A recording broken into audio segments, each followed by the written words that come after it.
The peace organization Code Pink marked Mother's Day with a 24-hour vigil in front of the White House.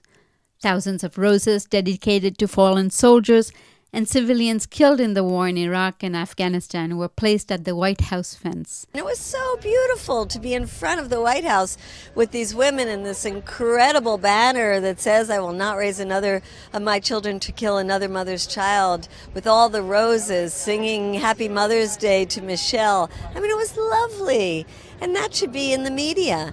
The day was organized around Julia Howe's Mother's Day proclamation. As Julia Ward Howe said, the sword of murder is not the balance of justice. That's in the original Mother's Day Declaration from 1870. We will not raise our children to kill another mother's child. President Obama got to the White House behind you because of the peace movement, and they rallied behind him. Some of them thought he was the peace candidate. What are your feelings now? Well, he got to the White House because there was an anti-war movement. I don't know that the whole anti-war movement was behind him, but it was because there was a movement and that he was able to ride on that message into the White House. I think it's amazing that he's there and he's doing some fantastic things domestically. I'm very concerned about him in the area of foreign policy. I feel I'm confused and upset about what he's doing in Afghanistan and Pakistan, and that he's broken his promise about when troops will come home from Iraq, not only that they will come home later, but that he will leave more behind. And I'm very concerned that he hasn't raised his voice louder about what we have done with our money and weapons in Gaza. At the other end of the Washington Mall, in front of the Capitol building, there was another Mother's Day weekend activity.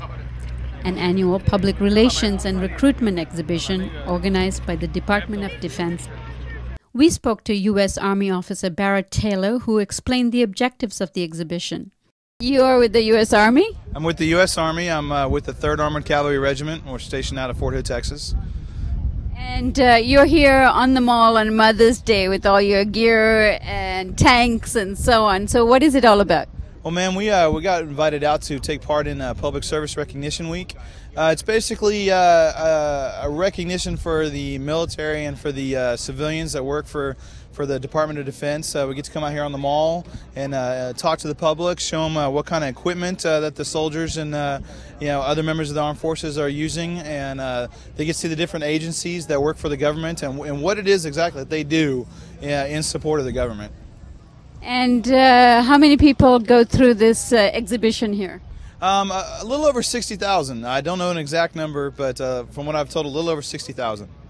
And you have lots of children and parents going through all of this. Do you see a certain level of excitement and support for the military? Oh, absolutely, absolutely. Especially the kids. The kids, they see the tank and they want to come climb all over it and talk to the soldiers and have their pictures taken with the soldiers. So not only is it good for the public to be able to interact with us, it's good for the soldiers my soldiers to be able to see what kind of impact that they're making on the civilians and how much support they're really getting from the civilian population. It's a real good event here.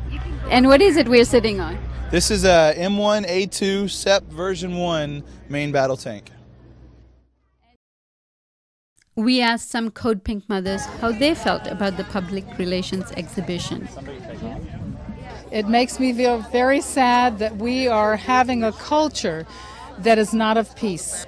What builds peace is harmony, love, compassion, mercy. All of those things that our children should really be taught. They should not be given hand grenades as toys, such as is happening here. The focus of the Mother's Day peace protest culminated around a quilt. Pieces were sent to Code Pink from mothers from various conflict zones, which they unveiled in front of the exhibition. Some Code Pinkers, upset at being barred from the exhibition, asserted their right to enter the exhibit. What's the matter? You're a part of the group. You can't come in. Sir. So why aren't they allowed to go in? Well, that's your opinion, ma'am. But I'm just letting you know that that's the decision that has come down.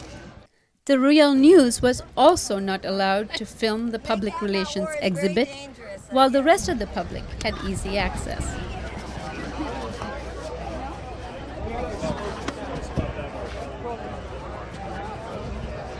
Why? It's media. You're not allowing access to the media?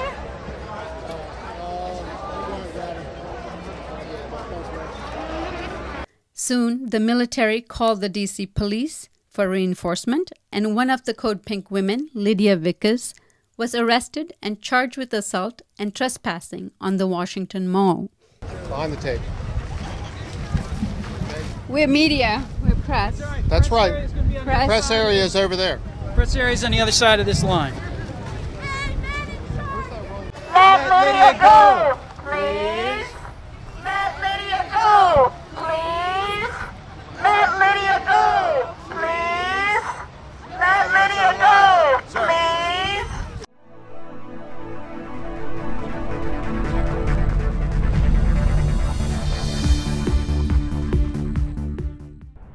Donate today and receive a new documentary film available to members of the Real News Network. The History of the National Security State with legendary author Gore Vidal.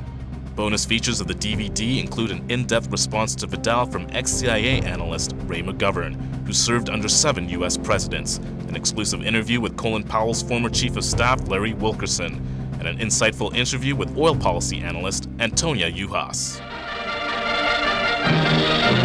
The news magazine of the screen.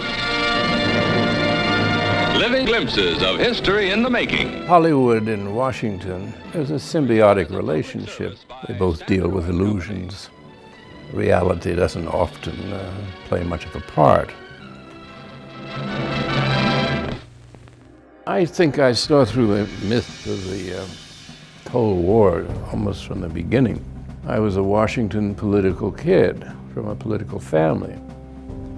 Roosevelt first had radio because he had this great speaking voice and everyone liked to hear. Truman proceeded to break every arrangement that Roosevelt had set up for a peaceful coexistence. And Truman thought that it would be a good idea. Why not just stay armed all the time? And then he devised the national security state. You've got to go up and swear allegiance to the United States or else you're a commie. I mean, we had imported fascism. We get Dwight Eisenhower, who said that we have this great military industrial complex. It is a dangerous thing. And he said this is going to change everything. And the way our country is governed is going to change us politically. Along comes Jack Kennedy, who wanted to make his mark, believed in the Cold War. But he said in this kind of politics, it is the appearance of things that matters. I think everybody should take a sober look at the world about us. The national security state still exists, only it isn't communism anymore, it's terrorism. This is the most serious thing that has happened in the history of the United States. Knowledge is power. We need an honest news system. We need the Real News. This is the sort of thing we can build right now without anyone else's permission from the government or from the business community. It's the power's in our hands. If we're not going to sleepwalk into more wars, we think we need to start with a television news network that won't bow to pressure and has the courage to seek facts. And that means independent economics. And that's why we need you. Make a tax-deductible donation now of at least $10 a month or a one-time give of at least $75. As a thank you for your support, we will send you the new documentary film, The History of the National Security State.